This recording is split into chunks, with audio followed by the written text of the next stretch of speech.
वाराणसी के राम कटोरा स्थित काशी सेवा समिति प्रांगण में आज ब्राह्मण परिषद के द्वारा पूर्वांचल प्रतिनिधि सम्मेलन का भव्य आयोजन किया गया है। इस अवसर पर स्वर्ण आर्मी के प्रमुख एवं ब्राह्मण परिषद के प्रदेश सदस्य शैलेंद्र मिश्रा मुख्य अतिथि के रूप में उपस्थित रहे। कार्यक्रम की शुरुआत कवि सम्मेलन से हुई, जिसमें विभिन्न कांवरियों ने अपनी रचनाओं से श्रोताओं को भाव विभोर कर दिया। साथ ही ब्राह्मण समाज के सक्रिय कार्यकर्ताओं को उनके योगदान के लिए सम्मानित भी किया गया है।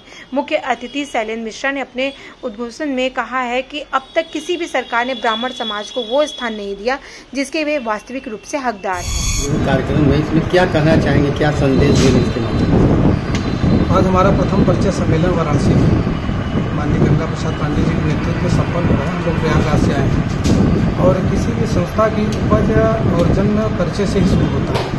हम कहीं भी अपने आप को साबित करते हैं तो पहले हमें एक दूसरे से परिचित होना चाहिए। तो प्रथम परिचय सम्मेलन है, हम एक दूसरे से परिचित होंगे, एक दूसरे का सम्मान करेंगे और फिर आगे की जो हमारे संस्था के उद्देश्य हैं उसको पूर्ण करेंगे। क्या योजना होंगी आगे आपकी? संस्था के हमारे जैसे एक योजना चल रही है विधवा माता मासिक सहयोग निधि, जिसमें हम असहाय जो विधवा परिवार हैं हमारे समाज के, उनको हम पेंशन देते हैं। 1000 रुपये प्रति महीना जाती है। और दूसरी योजना हमारी है शिक्षा के क्षेत्र में हम अपने समाज के असहाय परिवारों की मदद करते हैं। और तीसरी योजना हमारी है कि कुछ पिता अपनी पुत्री को जन्म देते हैं पर कन्यादान करने में असमर्थ होते हैं। ऐसे परिवारों की बेटी विदा करने में हम सब सदैव तन मन धन से उनके साथ रहते हैं। शैलेंद्र जी, वर्तमान में जो आरक्षण है आरक्षण नीति चल रही है, इसको लेकर क्या कहना चाहेंगे?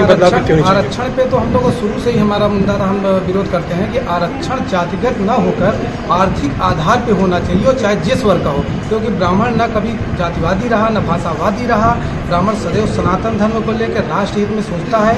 इसलिए क्या ब्राह्मण गरीब है? ब्राह्मण में भी गरीब है। हम कौन सा एहसान में खाते हैं? हम 25 साल में बुढ़े हो जा रहे हैं और 35 साल में अगला नहीं बुढ़ा हो रहा है। तो आरक्षण की जरूरत है, पर वह जातिगत न होकर आर्थिक आधार पे हो। जिस परिवार की आर्थिक स्थिति कमजोर हो उसे आरक्षण देना चाहिए। जाति जनगणना होने वाली है यूपी में, क्या कहना चाहेंगे, कितना लाभ मिलेगा आपको? देखिए, जाति जनगणना से लाभ वैसे भी हमको सरकारों से बहुत कम मिलता था और वैसे भी आसान नहीं करते जाति जनगणना से।